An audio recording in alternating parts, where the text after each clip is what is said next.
नमस्कार दोस्तों, स्वागत है आप सभी लोगों का हमारे कुशवाहा स्टॉक एनालिटिक्स में। जैसा कि आप सभी जानते हैं कि हम इस चैनल पर रोज़ कुछ ना कुछ नया सीखते हैं। उसी प्रकार दोस्तों आज भी कुछ नया लेके आया हूँ आपके लिए। तो दोस्तों आज हम बात करेंगे कि ऑप्शन ट्रेडिंग क्या होता है, उसके बारे में बात करेंगे। और ऑप्शन ट्रेडिंग क्या है, उसमें किस प्रकार का रिस्क होता है, कैसा उसका मैनेजमेंट होता है, उसके बारे में हम बात करेंगे। दोस्तों यदि आप हमारे चैनल पर पहली बार आए हैं, वीडियो को पहली बार देख रहे हैं, तो चैनल को सब्सक्राइब कर लीजिएगा। वीडियो पसंद है तो वीडियो को लाइक और शेयर जरूर कीजिएगा। तो दोस्तों चलिए शुरू करते हैं हमारा आज का सेशन। तो जैसा कि आप सभी जानते हैं कि आजकल सोशल मीडिया पर, राइट, सोशल मीडिया पर या फिर हमारे इंडिया में आजकल ऑप्शन ट्रेडिंग का जो बहुत ही बोलबाला चल रहा है। जहां देखो वहां ऑप्शन का जय जयकार हो रहा है ना। सब लोग ऑप्शन के पीछे जा रहे हैं। तो दोस्तों थोड़ा सा ऑप्शन के बारे में बात करते हैं। तो दोस्तों ऑप्शन क्या होता है उसके बारे में बात करते हैं।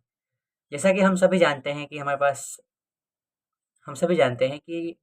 एक तो ऑप्शन ट्रेड करने वाला, एक तो निफ्टी में ट्रेड करेगा, या फिर बैंक निफ्टी होगा, या फिर फिल्म निफ्टी होगा, राइट। इसमें तो ये ऑप्शन जो होता है एक डेरिवेटिव कॉन्ट्रैक्ट होता है, ठीक है। ऑप्शन क्या होता है, एक डेरिवेटिव कॉन्ट्रैक्ट होता है। उसमें दो कॉन्ट्रैक्ट में यदि उसका डेरिवेटिव का प्राइस जो है, देखिए डेरिवेटिव कॉन्ट्रैक्ट यानी क्या होता है, जैसे कि कॉल ऑप्शन होता है, हमको पता है, और एक पुट ऑप्शन होता है, राइट। जब हम जब हमारा परसेप्शन होता है, हमारा जो एक्सेप्टेशन होता है कि मार्केट जो है यहाँ से ऊपर जाए, तब हम कॉल ऑप्शन को बाय करते हैं। ये जब बायर के रूप में मैं कर रहा हूँ, जो ऑप्शन बायर होते हैं उनका ये एक्सपेक्टेशन होता है कि मार्केट जो है यहाँ से ऊपर जाए, तो कॉल ऑप्शन को बाय करते हैं। और यदि उनका ये आशा होता है कि मार्केट यहाँ से नीचे जाएगी, तो वो पुट ऑप्शन को बाय करते हैं। तो जो ये कॉल ऑप्शन और ये पुट ऑप्शन होता है, सी और पी होता है, उसे डेरिवेटिव्स बोलते हैं। और इन डेरिवेटिव्स का प्राइस जो है किसके ऊपर निर्भर करता है, जो जो निफ्टी होता है, बैंक निफ्टी होता है, उसके ऊपर, ठीक है।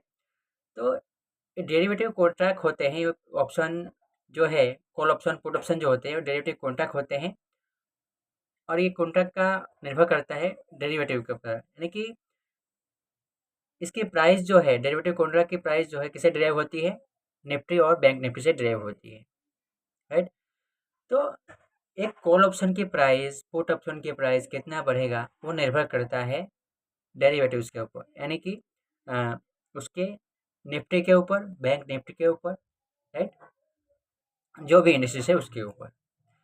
तो हमारे भारत देश में इतने सारे ऑप्शन बायर्स हैं, राइट।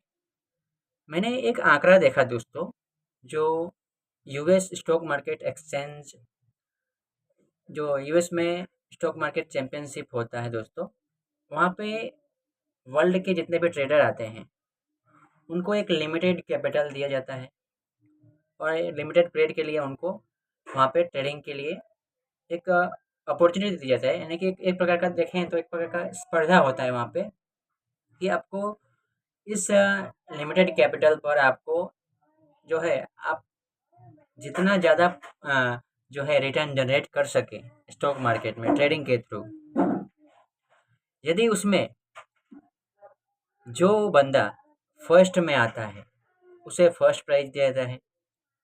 उसी प्रकार से दो जो बंदा सेकंड में आता है, थर्ड में आता है, उस प्रकार से उसे क्रमानुसार जो है प्राइज का जो जो भी इनाम होता है, उनका जो भी रिवॉर्ड होता है उन्हें दिया जाता है। तो दोस्तों वहाँ पर दोस्तों जो यूएस स्टॉक मार्केट चैंपियनशिप होता है, वहाँ पे जो बंदे आते हैं वो ट्रिपल ट्रिपल डिजिट में रिटर्न बनाते हैं। और वहाँ पे आने वाले बंदे जो है, ऑप्शन बायर, ऑप्शन सेलर की संख्या वहाँ पे बहुत कम होती है। सॉरी दोस्तों। तो मेरे कहने का मतलब ये है दोस्त, मैंने भी खुद ऑप्शन में ट्राई किया है, मैंने भी ऑप्शन किया है, ऐसा नहीं। तो यहाँ पे देखिए ऑप्शन में हमें लगता है कि हाँ ऑप्शन में आज अभी, जैसे कि मान लीजिए कि कोई भी पुट मैंने खरीदा यहाँ पे, और ऑप्शन में फटाफट 2 मिनट के अंदर या फिर 3 मिनट के अंदर जो है हमारा डिसीजन आ जाता है कि हाँ इतना प्रॉफिट हुआ, इतना लॉस हुआ, राइट? ऐसा होता है कि नहीं होता है? हाँ। तो मेरे कहने का मतलब ये दोस्तों कि ऑप्शन में हमने देखा कि इतना जल्दी डिसीजन आता है, इतना प्रॉफिट भी होता है, फिर भी हमारा जो बैलेंस शीट होता है, जो पोर्टफोलियो होता है, वो उसमें इंक्रीजिंग होता नहीं है। तो इसके कारण यही है दोस्तों, क्योंकि ऑप्शन ट्रेडिंग में जो प्रोबेबिलिटी होती है, जो प्रॉफिट की प्रोबेबिलिटी होती है, बहुत लो होती है। अब लो क्यों होती है दोस्तों? क्योंकि इसमें बहुत सारा, मेरे एनालिसिस के हिसाब से, देखिए दोस्तों, मैं कोई सेबी रजिस्टर कोई नहीं हूँ, लेकिन मैंने अपने वर्किंग एक्सपीरियंस के हिसाब से मैं आपको बता रहा हूँ कि जो ऑप्शन होते हैं, जो फ्यूचर्स होते हैं, उनमें नॉइज़ ज़्यादा होते हैं। क्योंकि यदि आपको एक प्योरली एनालिसिस करना है दोस्तों, तो आपको daily chart, weekly chart, monthly chart, उससे ऊपर आपको जाना होगा। अब ज़्यादा नॉइज़ होने के कारण उसमें इंट्राडे वाले होते हैं, ऑप्शन वाले होते हैं, और उसमें एल्गो वाले होते हैं। तो उसमें ज़्यादा नॉइज़ होने होने के कारण दोस्तों, यदि हम चाहते हैं कि हमारा इतना अमाउंट ऑफ जो है, अब ज़्यादा नॉइज़ होगा तो उसमें ज़्यादा वोलेटिलिटी ज़्यादा होगी, ठीक है? अब वोलेटिलिटी ज़्यादा होगी तो प्राइस की जो मूवमेंट होगी अप एंड डाउन ज़्यादा होती है। इस कारण से उसमें जो प्रॉफिट की संभावना है वो बहुत कम हो जाती है। मैं ऐसा नहीं बोल रहा हूँ कि ऑप्शन ट्रेडिंग खराब है, नहीं, लेकिन उसकी प्रोबेबिलिटी बहुत लो है स्टॉक ट्रेडिंग से और स्विंग ट्रेडिंग से। ठीक है दोस्तों?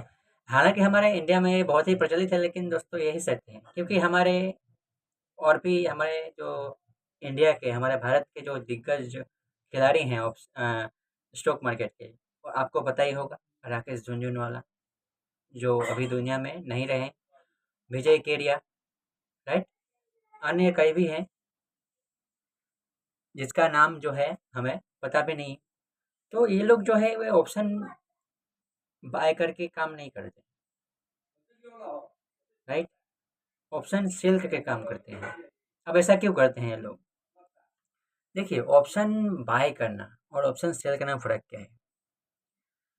जैसे कि हमने देखा कि एक एज अ ऑप्शन बायर के रूप में, यदि आपको ऐसा लग रहा है कि हाँ, ये मार्केट ऊपर जाएगा, है ना? इस लेवल से ऊपर जाएगा तो आप कॉल ऑप्शन बाय करते हैं। यदि आपको लगता है कि इससे मार्केट जो है इस लेवल से नीचे जाएगा तो आप कॉल ऑप्शन को पुट ऑप्शन को आपको बाय करना है, राइट? अब एज अ सेलर के रूप में बात करें, तो मान लीजिए कि मैं एक ऑप्शन सेलर हूँ और मुझे सेल करके काम करना है मार्केट में। तो दोस्तों, मैं ऑप्शन कॉल ऑप्शन जो है मैं सेल कब करूँगा? जब मेरा परसेप्शन होगा, जब मेरा दृष्टिकोण होगा कि ये प्राइस जो है यहाँ से नीचे जाएगी, राइट? उसी प्रकार यदि मैं पुट ऑप्शन को सेल कब करूँगा? जब प्राइस जो है उस ज़ोन से ऊपर जाए, मेरा परसेप्शन होगा। अब देखो, हम लोग क्या करते हैं ऑप्शन में, एज़ अ रिटेल ट्रेडर, मैं भी खुद पहले रिटेल ट्रेडर रह चुका हूँ, मैंने भी इसके पीछे बहुत मेहनत किया है। हम लोग क्या करते हैं दोस्तों, हम लोग ना तो कोई चार्ट देखते हैं, ना ही कुछ देखते हैं। हम क्या करते हैं, थोड़ा-सा चार्ट को ओपन करते हैं और देखते हैं कि हरा-हरा कैंडल बन रहा है, राइट? और प्राइस जो है हरा है, और हम देखते हैं कि हमें लगता है कि हाँ, यहाँ से ऊपर जा सकता है। देखिए दोस्तों, अब मार्केट में लगने से ना लगने से कोई मतलब नहीं है। यानी कि मुझे लगता है कि मुझे ये खरीदना चाहिए, खरीद लें, ना, ना, ऐसे नहीं होता है। ये तो आप कुछ भी कर लोगे। आपको लगेगा कि हाँ, स्टॉक यहाँ से 200% ऊपर जाएगा तो आप खरीद लो। नहीं, लगने से कुछ नहीं होता है। आपको चार्ट के ऊपर एनालिसिस करना है दोस्तों। क्योंकि टेक्निकल एनालिसिस इसलिए नहीं बनी है कि आपको ये लगेगा कि हाँ, ये खरीद लो, खरीद लिया, यहाँ से ऊपर जाएगा। नहीं, इतना आसान नहीं है, ठीक है दे? तो यहाँ पे जब भी हम ऑप्शन को जब भी हम ऑप्शन के ऊपर काम करते हैं दोस्तों, तो हमें ऑप्शन के बारे में प्रॉपर नॉलेज होनी चाहिए, ठीक है? ऑप्शन में थीटा क्या होता है? थीटा यानी कि टाइम डिके। दिन प्रतिदिन जो है ऑप्शन की वैल्यू कम होती जाती है। डेल्टा क्या होता है? वेगा क्या होता है? ठीक है? और उसमें हमें ओपन इंटरेस्ट को ध्यान में देना है। ओपन इंटरेस्ट, ठीक है? पुट कॉल रेशियो जिससे डिराइव होती है। ओपन इंटरेस्ट को हमें ध्यान में देखना होता है, फिर पुट कॉल रेशियो निकालना होता है। उसमें कई सारे डेटा को हमें एक मिक्स मिक्स मैच करके, है ना, एक एक कंप्लीट एक सेटअप बनाना होता है, उसके बाद काम करना होता है। ना कि हमें किसी प्रकार का इस प्रकार से कोल्ड टिप वाला फ़ोन आया कि सर आपको हम रोज़ का आपको हम समथिंग इतना रिटर्न बना के दे सकते हैं ऑप्शन ट्रेडिंग में, आप हमारे साथ काम करेंगे? तो दोस्तों इस प्रकार की झांसे में हमें नहीं आना है कि कोई फ़ोन करे, या फिर आप यदि वर्किंग प्रोफेशनल हैं, किसी अन्य काम में आप रेगुलर हैं, तो आप ऑप्शन ट्रेडिंग करना चाहते हैं, तो आपके लिए ये नहीं है। हाँ, यदि हाँ, आपके पास 10 लाख रुपए कैपिटल से ज़्यादा कैपिटल है ऑप्शन के लिए, तो आप कर सकते हैं। और यदि आपके पास इतना कैपिटल नहीं है, तो मत कीजिए। यदि आप पहले से वर्किंग प्रोफेशनल है, किसी प्रोफेशनल में काम कर रहे हैं, तो आपके लिए नहीं है। आप स्विंग ट्रेडिंग कीजिए, आप स्टॉक ट्रेडिंग कीजिए। क्योंकि दोस्तों ये ऑप्शन ट्रेडिंग में आपको मार्केट खुलने से लेकर मार्केट बंद होने तक आपको स्क्रीन के पास बैठना होगा। आपको मार्केट के प्राइस को देखना होगा, मार्केट के प्राइस मूवमेंट को समझना होगा। इसे नहीं कि कभी भी चार्ट को खोला और यहाँ से बाय ऑर्डर पंच किया, यहाँ से 200% की गेन हो गई। नहीं, इस प्रकार से काम नहीं होता है।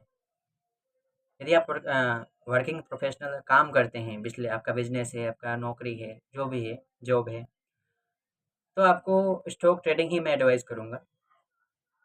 क्योंकि ऑप्शन में आप आओगे, कॉल ऑप्शन खरीदोगे, एक दिन प्रॉफिट हो जाएगा, खुश हो जाओगे, ठीक है? फिर दूसरी बार ऑर्डर पंच करोगे, फिर लॉस हो जाएगा, फिर दुखी हो जाओगे। ये जो है ये वर्किंग प्रोफेशनल के लिए ये कंफर्टेबल क्यों नहीं है बताऊँ दोस्तों? क्योंकि इसमें डिसीजन लेने का हमें टाइम ही नहीं मिल पाता है। डिसीजन तो लेना पड़ेगा ना हमें। Technical analysis, support, resistance zone, ये सब क्या होता है? ये फालतू में तो बनाया नहीं गया है।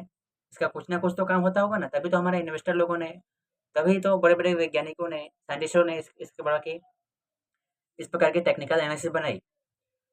तो हमें बिना डिसीजन लिए, बिना टेक्निकल जो है डिसीजन लिए, हमें किसी भी स्टॉक में छलांग नहीं मारनी है।